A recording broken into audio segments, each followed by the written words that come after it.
Hola, ¿cómo están? Bienvenidos y bienvenidas a una nueva emisión de Perséfone. ¿Y qué programa que tenemos hoy? Por supuesto que empezamos dando las gracias al capitán de la nave, a don Iván Rodríguez Naranjo y a nuestra productora de superlujo. ¿Quién? Ella, Silvana Marchese, la grande. Y por supuesto, ¿cómo no hacer extensivo este agradecimiento a la hermosa audiencia que nos acompaña todas las semanas en este intento de llevar el teatro a sus casas? Además, tenemos muchas sorpresas hoy, no solamente los espacios y los bloques a los que poco a poco nos vamos acostumbrando, como en un espacio de clases, el espacio de reflexión, los ejercicios, la meditación, sino que también vamos a incursionar en una hermosa experiencia, en la experiencia de museo en vivo, una forma de llevar el conocimiento de la historia de nuestros países a los niños y, por qué no, a los adultos que se aventuran a visitar los museos. Y en esta oportunidad vamos a tener un hermoso trabajo y lindas sorpresas para compartir con todos ustedes. Vengan, vamos, es hora de empezar. Cuentan que cuando un silencio aparecía entre dos era que pasaba un ángel y les robaba la voz. Y hubo tal silencio el día que me tocaba olvidar que de tal suerte yo todavía no terminé de callar. Todo empezó en la sorpresa, en un encuentro casual, pero la noche es traviesa cuando se teje el azar. Sin querer se hace un silencio que pacta con el dolor, o pasa un ángel, se hace leyenda y se convierte en amor.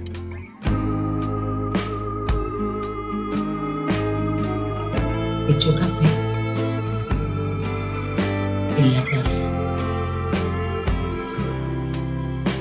echó leche en la taza de café, echó azúcar en el café con leche, con la cucharilla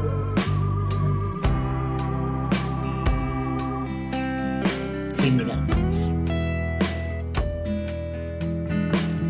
Encendió un cigarrillo, hizo anillos de humo, buscó la ceniza en el cenicero sin mirarme, sin hablar. Se puso de pie, se puso el sombrero, se puso el impermeable porque llovía y se marchó sin decir palabra, sin mirar, bajo la lluvia.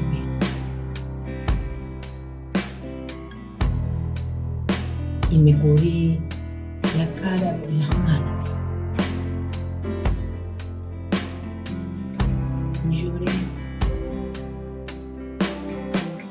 Ahora comprendo cuál era el ángel que entre nosotros pasó. Era el más terrible, el implacable, el más feroz. Ahora comprendo en total este silencio mortal. Ángel que pasa, besa y te abraza. Ángel para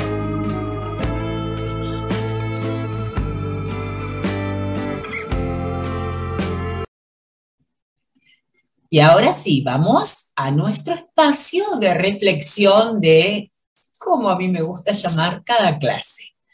Hoy vamos a hablar de algo que me van a decir, ay, Laura, veníamos tan bien, veníamos hablando de libertad de expresión, veníamos hablando de fluir, veníamos hablando de la importancia de las vocales que espero estén repasando, porque en cualquier momento los hago realizar ejercicios con A, E, I, O, U y los correspondientes elementos naturales.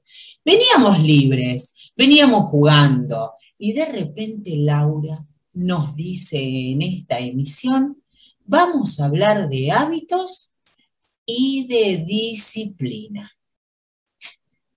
Caramba, no va a ser la primera vez que algún alumno o alguna alumna me plantea, pero yo vine a este taller porque lo que quería era fluir libremente, no tener ataduras, borrar mis límites, y de repente hay un punto en el que me están diciendo que tengo que establecer hábitos y una, según quien les habla, férrea disciplina. Entonces vamos a hablar un poquito de qué se trata y vamos a ir profundizando luego en otras clases sobre este tema. Hábitos. Muchas personas dicen, bueno, se requiere 21 días para formar un nuevo hábito. No es tan así. En realidad pueden ser 21 como un comienzo. ¿Por qué? Porque estaríamos estableciendo un compromiso. Pero no lo estaríamos formando si no han pasado 3, 4, 5 meses.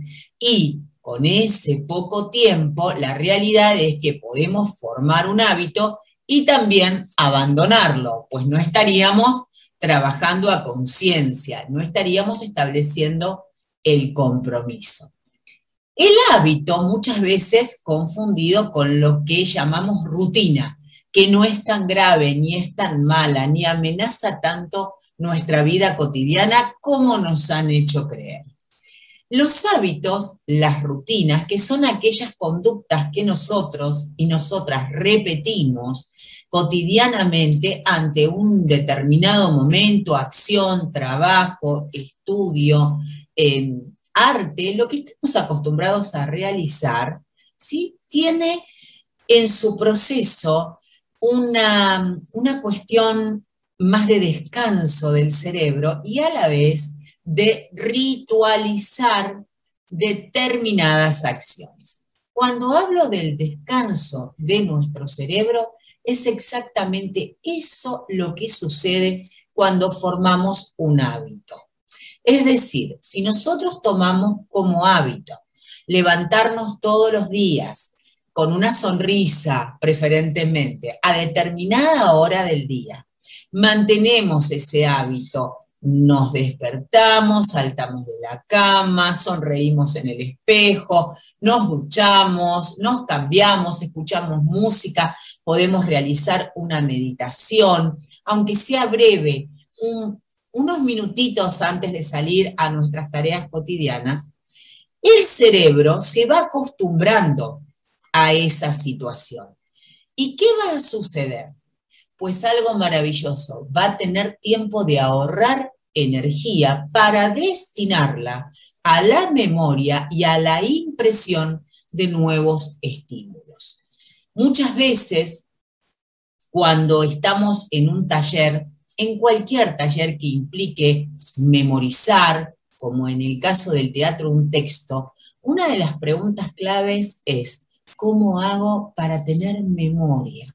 ¿Cómo hago para que me entre, para que me quede la letra, lo que tengo que decir y no estar preocupándome todo el tiempo de si me voy a olvidar?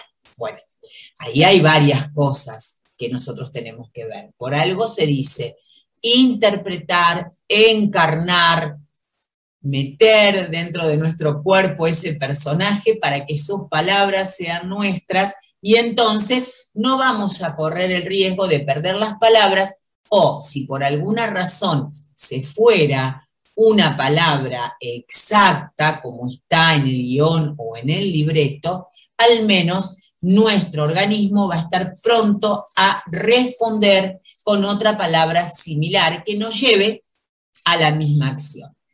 Pero es cierto que si uno crea hábitos, va a permitirle a su cerebro descansar. Y al descansar vamos a poder usar esa energía en nuevas cuestiones que entren a nuestro ser. Por ejemplo, memorizar letras, memorizar números, vivir distintas experiencias, ponernos de acuerdo con nuevos sabores y, por supuesto, incorporar con mucha más precisión y soltura nuevos conocimientos. Hay algo importante que ustedes tienen que saber. Para que uno forme un hábito, la recompensa tiene que ser el placer. Sí, sí, damas y caballeros.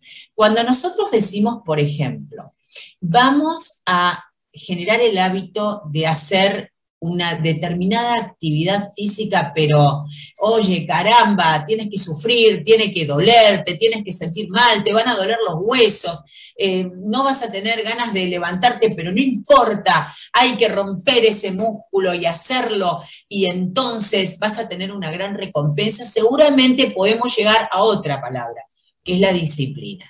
Pero el hábito se forma simplemente si la recompensa es placentera. Por lo tanto, si hacer la actividad física, a pesar de sentir dolor en los músculos, en los huesos, nos produce placer por resultado o por acción, entonces el hábito quedará fijado. Si no nos produce placer, el hábito se va a diluir.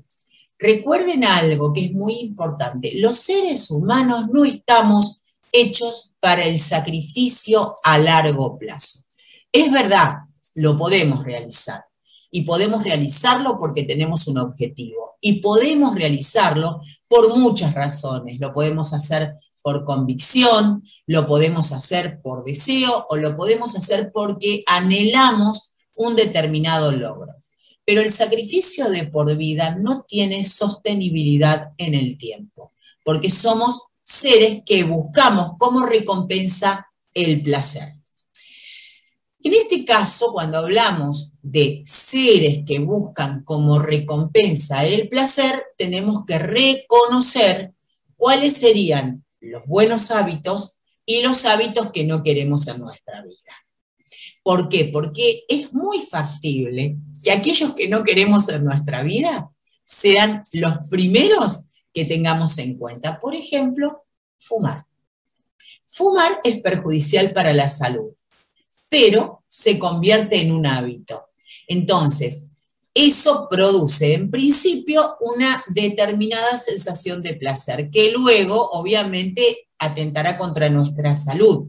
Pero si se sigue haciendo, es porque la recompensa es el placer. Es muy importante que revisemos cuáles son nuestros hábitos, sabiendo que siempre se van a fijar cuando nuestra recompensa sea placentera. Entonces, vamos a ir despacito, ahondando en este camino del hábito. ¿Qué es un hábito y cuál es, por ejemplo, la consecuencia sanadora de un hábito? Cuando un hábito se convierte en un ritual, y las artistas y los artistas somos propensos a vivir en una situación de ritual, cuando llegamos a este punto, se produce la situación de sanidad. Sanidad espiritual, sanidad física, sanidad emocional. Por ejemplo, decido todas las mañanas levantarme con una sonrisa, que eso ya va a liberar endorfinas y me va a hacer sentir mucho mejor, y salir a caminar una determinada cantidad de cuadras, que debieran ser siempre las mismas, para que vayamos formando el hábito. Y de repente llego y hago 500, 600, 700, 800 metros y encuentro un árbol.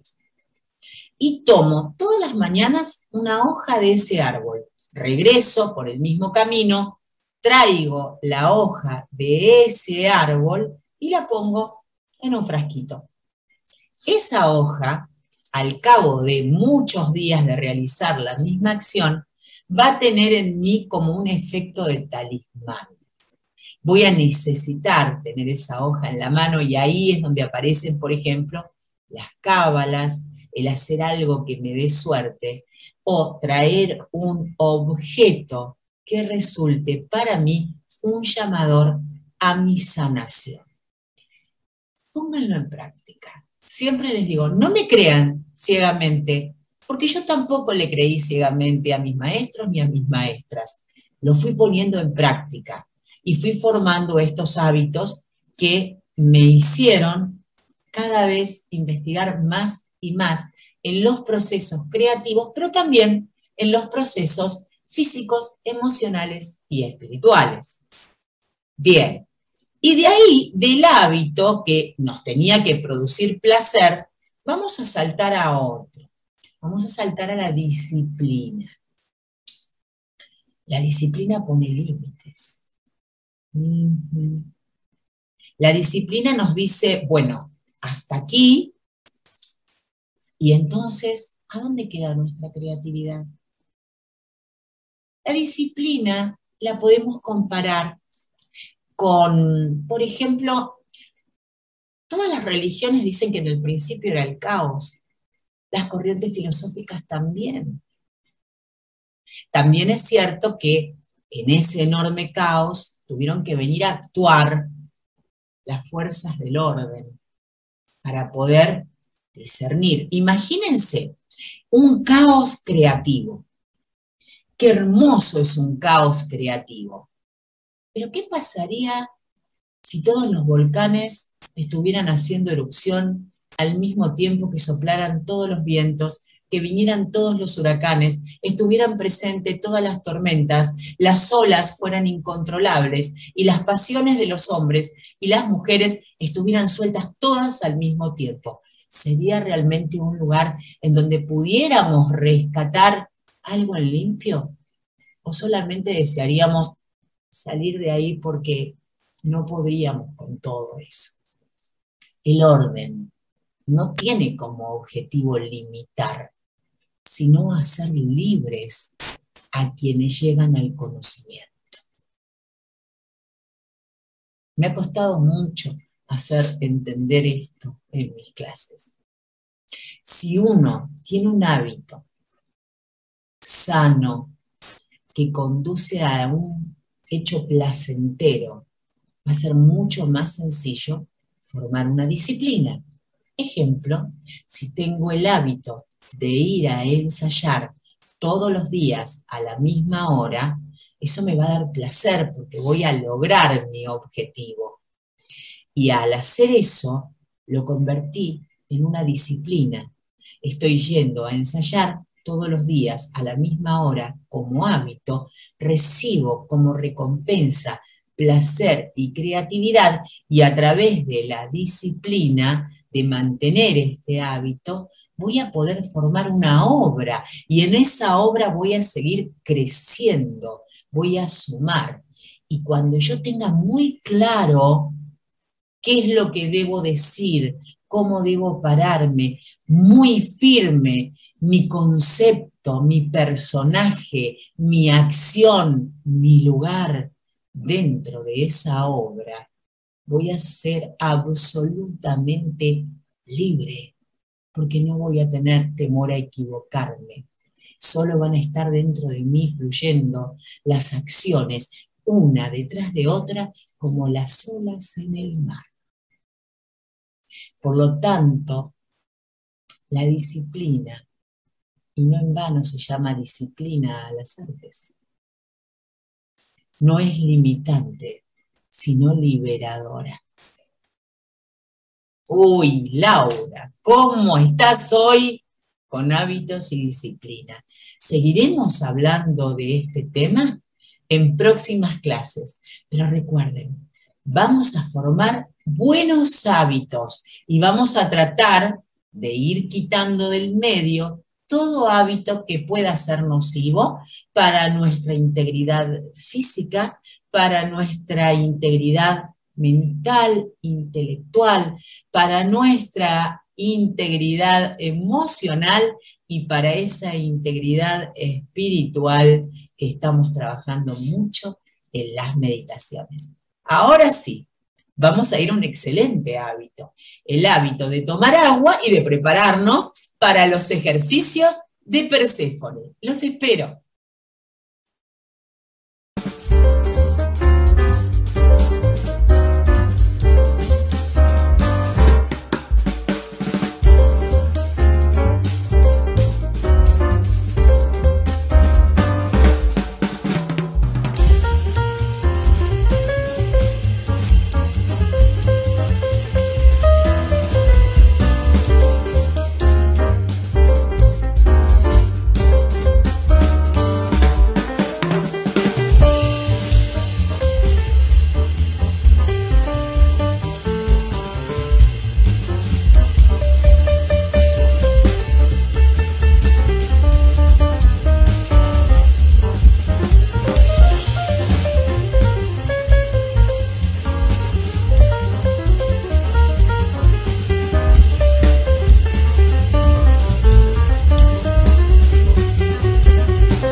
Muy bien, excelente, excelente esos ejercicios de estirarnos, porque es muy importante para no solamente elongar, sino flexibilizar.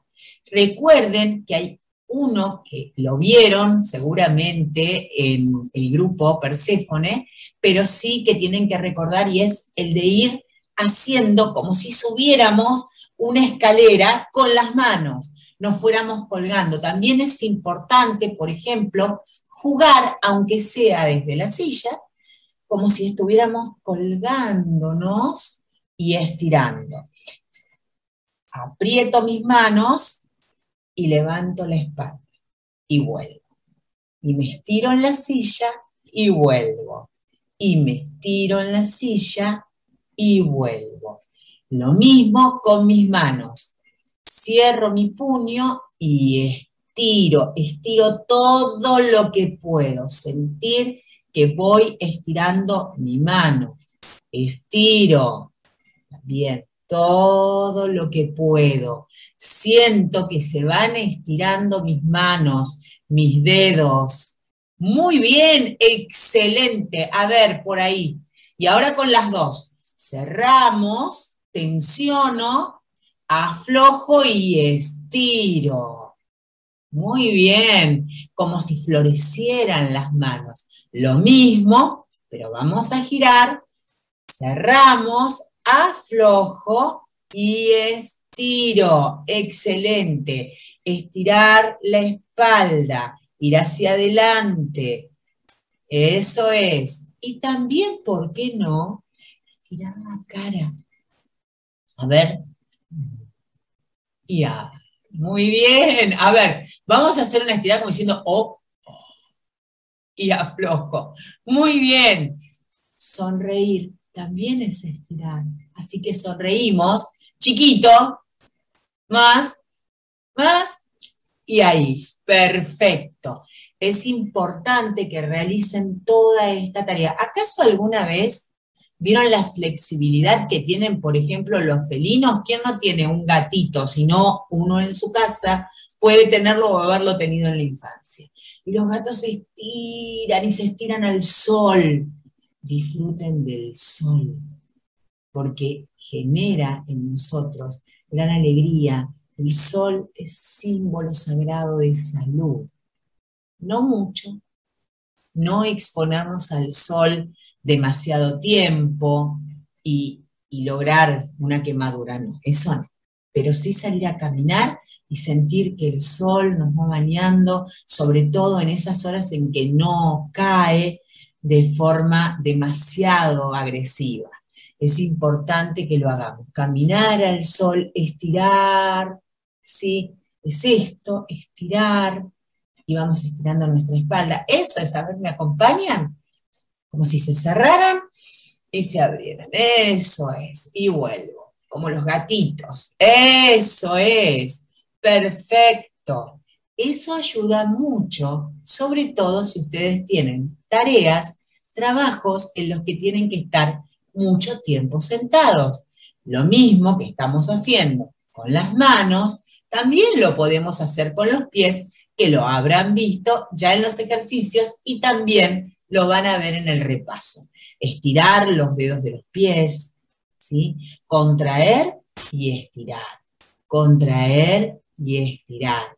Contraer esos deditos que por ahí están todo el tiempo aprisionados dentro del calzado, aunque estén con el calzado puesto. Contraer y estirar.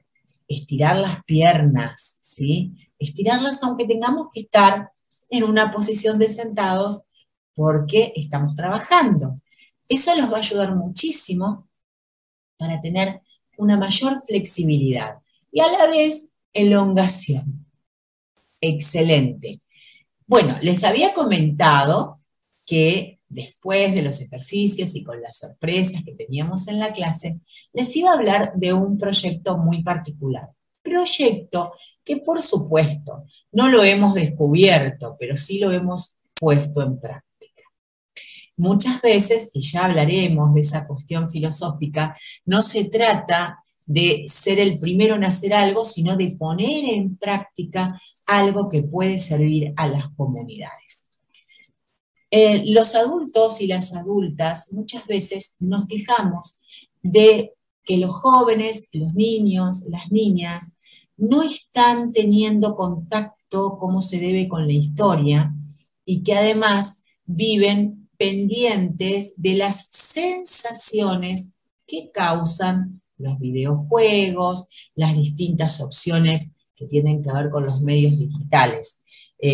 Leí por ahí, escuché por ahí que dicen si uno puede sentir o vivir la sensación, es estar viviéndola. No, no es así. No. Uno puede estimular el cerebro de una, de varias o de millones de personas para que vivan una especie de sensación colectiva, de violencia, de logro. Depende de qué quieran ir introduciendo aquí adentro. Por eso hay que tener muy fuerte y muy alerta los sentidos de qué es lo que nosotros queremos que ingrese a nuestro interior. ¿A qué conocimiento le vamos a dar la bienvenida en nuestra casa? Recuerden que la leyenda dice que ni los vampiros pueden entrar si uno no les da permiso. Entonces, que nos estimulen para determinadas sensaciones y que nosotros creamos que las estamos viviendo, nunca va a ser igual a vivir la sensación como debe ser vivida en la vida real. Entonces, ¿por qué digo esto? Porque noto mucha queja con respecto a cómo las nuevas generaciones van viendo la historia. Cada vez que alguien nos relata algo del pasado, obviamente que le está poniendo su impronta. Entonces ya nosotros no tenemos una aproximación a la realidad, sino a la opinión de alguien más. Y esto es algo que siempre debemos dejar en claro. Por lo tanto, siempre que trabajemos teatro épico o realicemos una producción que tenga que ver con la época, debemos discriminar con claridad y poner en la mesa, o como se dice en el texto en blanco y negro, poder poner todas las vertientes de opinión para tratar de ser lo más fieles al acontecimiento real. Si nosotros nos dejamos guiar por una sola corriente, obviamente que vamos a tener una sola opción. Y recuerdan que yo les había dicho que lo peor que puede hacer un artista es ser un artista con una sola opción. Ningún ser humano debe tener una sola opción. Debemos tener multiplicidad de caminos, y cada camino de esa multiplicidad de caminos tendrá a su vez multiplicidad de opciones. ¿Qué se pretende hacer o realizar cuando se realiza un proyecto como, por ejemplo, Museo en Vivo? Pues Museo en Vivo es una forma de mostrarle a niños, a niñas, a adultos, a jóvenes, adolescentes, las situaciones de época, los distintos momentos históricos, de una forma realmente en carne y hueso, que lo puedan vivir ahí, que puedan dialogar con quien consideran un prócer, con quien consideran parte de la historia, el malo y el bueno de la historia, y poder sacar una conclusión que seguramente va a ser fruto de su impronta personal.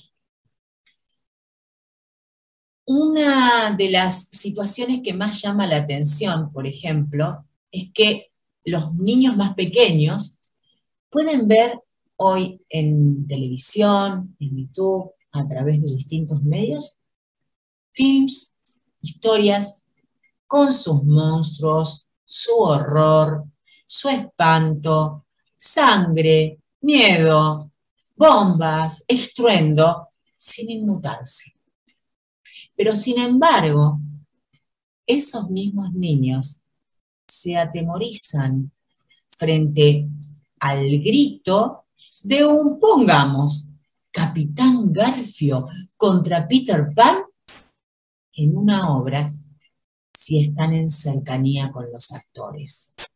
Habrán visto que muchos clowns, muchos payasos, han implementado dentro de sus rutinas el maquillarse frente al público para que niños y niñas no lloren. ¿Qué significa esto? Que lo que pasa en una pantalla es algo que pasa allá. Está en esa cajita que podrá ser de mayor o menor cantidad de pulgadas, pero que no deja de ser algo distante, que no nos invade, por lo menos físicamente. Sin embargo, al ver esa misma acción desarrollada a pocos metros, genera en nosotros y en los niños, obviamente, otra adrenalina. Allí el niño, por ejemplo, puede llorar frente a la presencia de un payaso o de alguien que con muy buena voluntad y afecto se ha caracterizado como un personaje infantil o como un personaje de repente de animalitos. Entonces, la magia que subyace en el vivo es algo que tiene que ver con el impacto de las acciones. Y esta es la fórmula que hemos utilizado en Museo en Vivo. Este proyecto se viene realizando ya hace muchos años y logramos unir personas de más de 90, 95 años con niños muy pequeños y poder dialogar de la historia. Esto es lo que nosotros tenemos hoy para ofrecerles y no va a ser esta la única emisión. Hay varias emisiones que les van a ir contando, no solamente en este caso, parte de la historia de mi país, de Argentina, también vamos a contar parte de la historia del Perú y por supuesto que quienes se animen a realizar una escena contando la historia de sus países, como sucederá a futuro con Historia de República Dominicana, con Evangelina Rodríguez de Viñora Coronado, Rosa Duarte, Juana Zurduy, Mariquita Sánchez de Thompson y muchísimos hombres y mujeres que hicieron la historia, en este caso, de América Latina. Los dejo entonces con la primera escena de este museo en vivo y espero que lo disfruten muchísimo.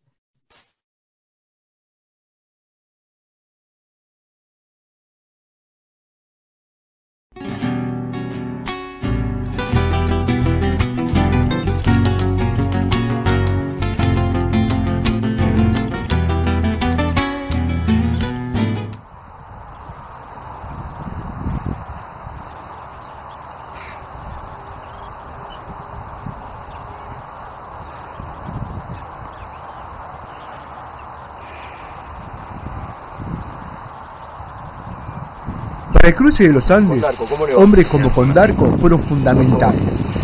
Él no solo estuvo a cargo del polvorín, vital para el entrenamiento y el combate, sino que en su otra faceta de geógrafo y con su particular memoria resultarían vitales en esta epopeya. Soldado.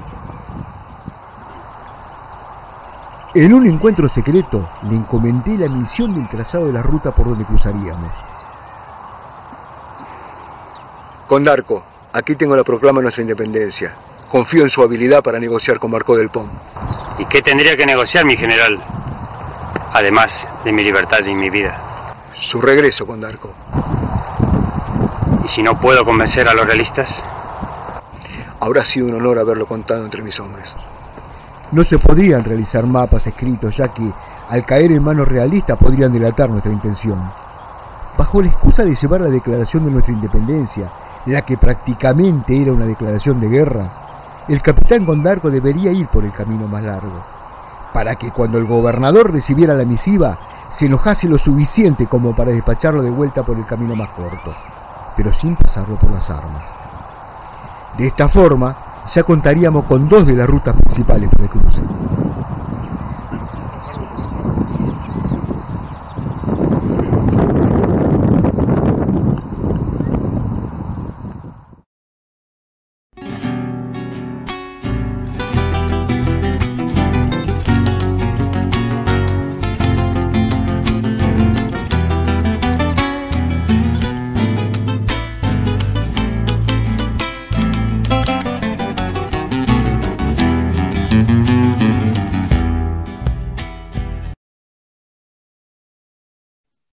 Y llegamos a nuestro espacio de meditación, este espacio que vino para quedarse.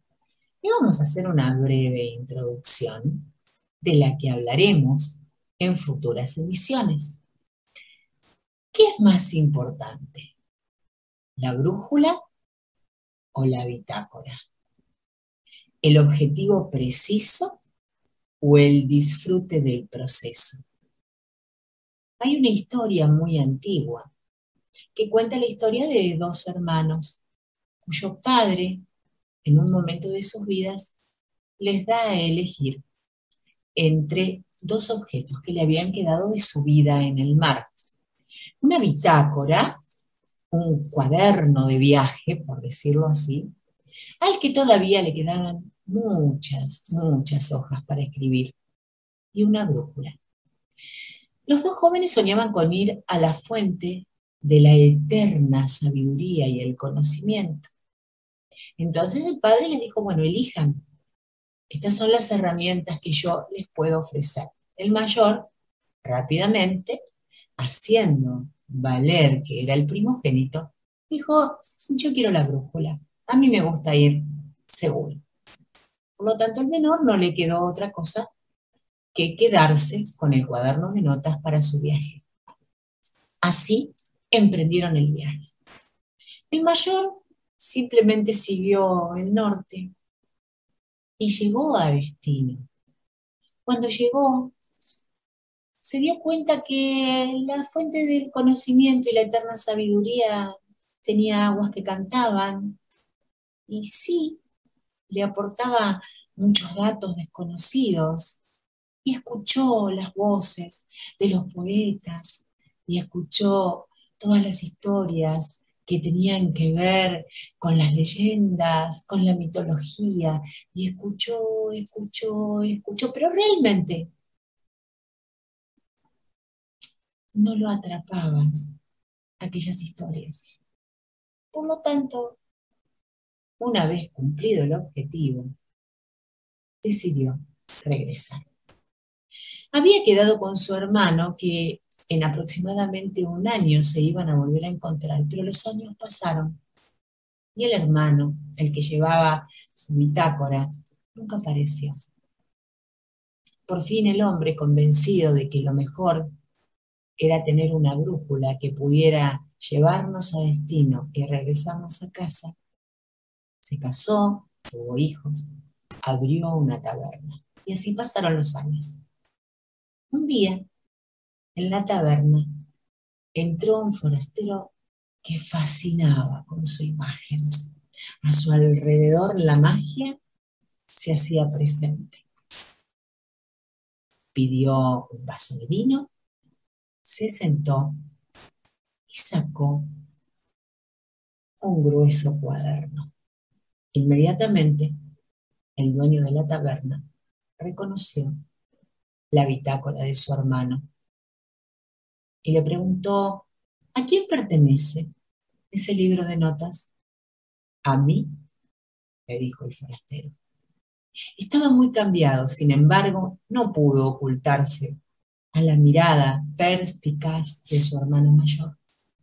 Se fundieron en un abrazo y por fin, después de contarse algunas anécdotas intrascendentes, el hermano mayor preguntó, ¿llegaste a la fuente del conocimiento y de la sabiduría? Y el hermano dijo, no, todavía no. ¿Y tú? Sí, yo llegué, yo tenía un objetivo. Me tracé una ruta para cumplir ese objetivo. Y como tenía una brújula, me fue sencillo llegar. Entonces llegué, estuve allí unos meses, creo que aproximadamente un año. Escuché las cosas que había para escuchar, aprendí bastante y regresé porque quería estar aquí y por fin hacer mi vida. ¿Y cómo hiciste para no llegar?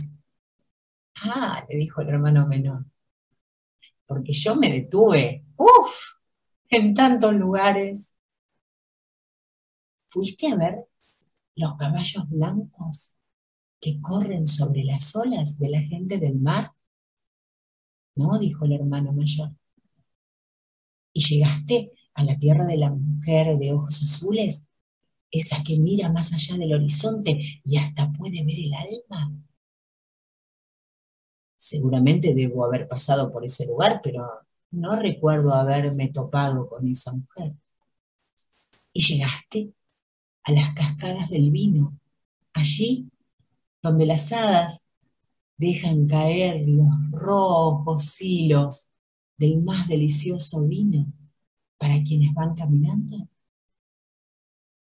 No, bueno, sí, recuerdo que pasé por un lugar en donde sonaba una cascada, pero no me detuve, ya te dije, yo tenía un objetivo. Pero, dice entonces el hermano de la bitácora, ¿por qué no me acompañas? ¿Por qué no vas conmigo? No sé, es que, sabes, hermano, yo con los años he perdido la brújula. Y tú no has llegado. No importa, dijo el menor. Tú no tienes la brújula, pero yo conozco el camino. Así, aquel que priorizó el viaje por sobre la meta pudo regresar y llegar junto a su hermano a la fuente de la sabiduría y el conocimiento. Así, ya maduros ambos, pudieron permanecer en silencio, escuchando lo que aquellas voces ancestrales tenían destinado para todos los hombres y para todas las mujeres que priorizan a las metas el proceso de aprendizaje. Ahora sí, vamos a inhalar profundamente y nos vamos a relajar más y más cada vez. Vamos a cerrar nuestros ojitos físicos e intentar abrir ese ojito que tenemos aquí, el tercer ojito, en el entrecejo, pasando suavemente la mano y sintiendo que esta zona de nuestro cuerpo se relaja más y más cada vez. Inhalo profundamente y exhalo. Y visualizo un camino que se abre frente a mí.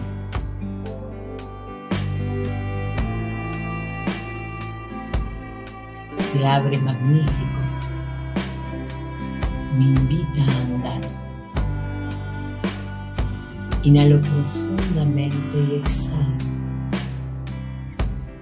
Y comienzo a caminar.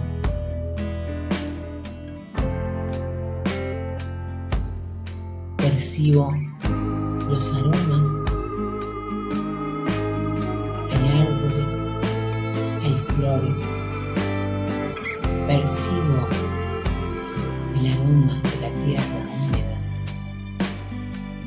las hojas que se han ido descomponiendo en innumerables otoños. Inhalo y exhalo.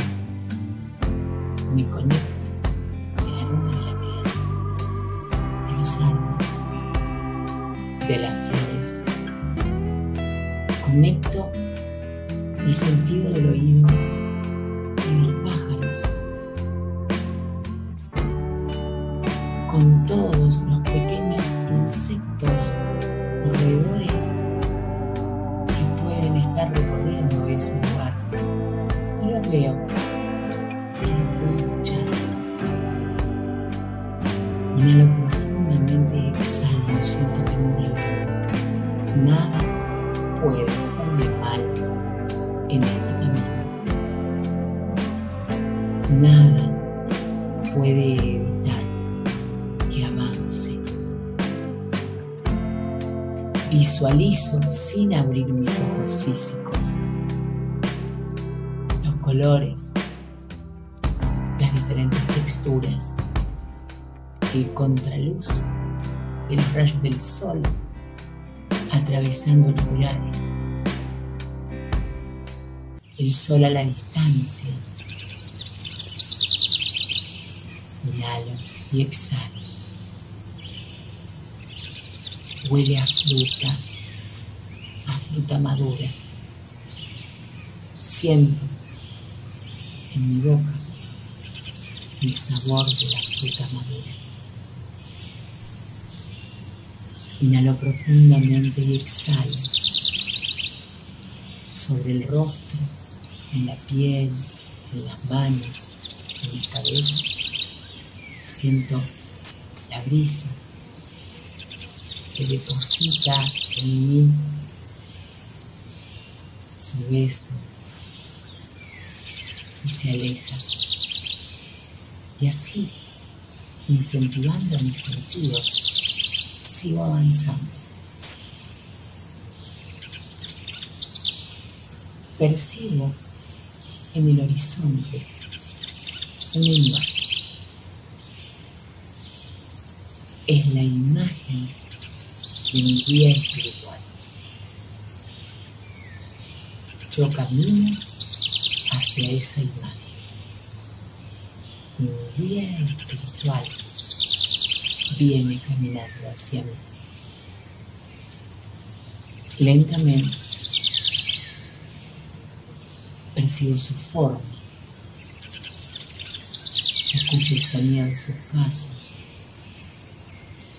El aroma me trae hacia mí. Lo miro. Hunde sus ojos en mí. Y siento que todas mis preguntas han hallado respuesta. Extiendo mis manos en señal de agradecimiento. Inclino mi cabeza y me despido.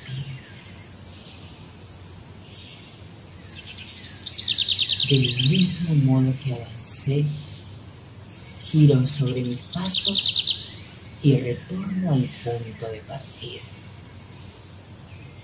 Con la certeza de que siempre que lo necesite, encontraré en ese sendero a mi guía y a las respuestas que requieren. Inhalo profundamente y exhalo. Abro mis ojos y me doy las gracias.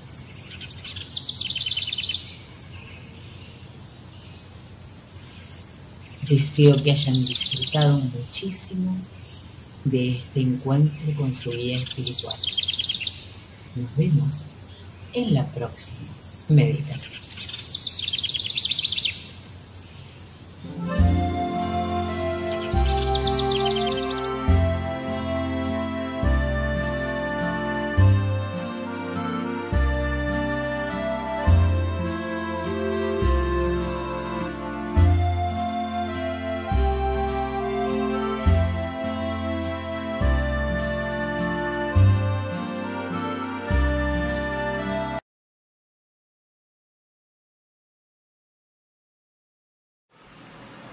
Una sola vez intenté volver al servicio de la patria, pero hubiese sido yo un loco si me hubiese mezclado con esos calaveras. Entre ellos hay algunos, y Lavalle es uno de ellos, a quien hoy fusilado de lástima cuando estaba a mis órdenes en Chile y Perú. Eran unos muchachos sin juicio, hombres desalmados. Entre buena gente me hubiera ido yo a meter. Los autores del movimiento del 1 de diciembre fueron Rivadavia y sus satélites, y a usted le consta los inmensos males que le hicieron no solo al país, sino a la América toda. Si mi alma hubiese sido tan despreciable como las suyas, yo hubiese aprovechado esa ocasión para vengarme de las persecuciones que mi honor ha sufrido. Pero es necesario enseñarles la diferencia entre un hombre de bien y un malvado. Yo fui un instrumento de la justicia y la causa que defendí fue la causa del género humano. Cuando yo muera, prohíbo que se me haga ningún funeral, pero sí desearía que mi corazón fuese depositado en Buenos Aires.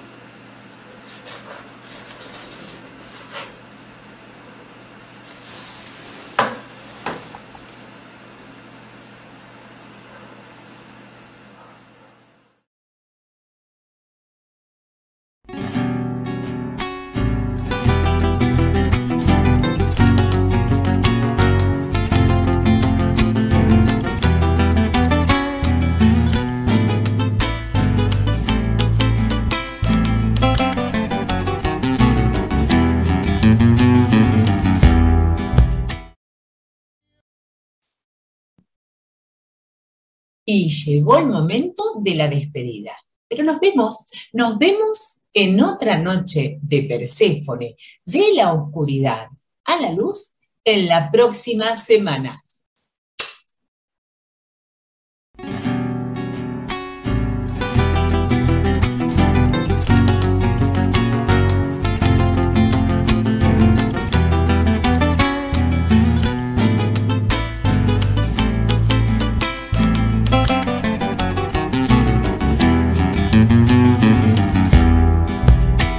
El viento de la noche, tu recuerdo, los golpes de nostalgia en mi puerta, tus ojos caminando, mi silencio, tu alma una lágrima muerta, tus ojos caminando, mi silencio, tu alma una lágrima muerta. Se fueron los inviernos, los veranos, la tierra está caliente y muy reseca. Soñaba con jardines y mil cosas, tal vez se marcharon con ella. Soñaba con jardines y mil cosas, tal vez se marcharon con ella. Cuando veas a tu Arce no le cuentes que se fue todo el amor hacia otro cielo. En las alas de alguna golondrina, quizás otro cantor vele tus sueños. En las alas de alguna golondrina, quizás otro cantor vele tus sueños.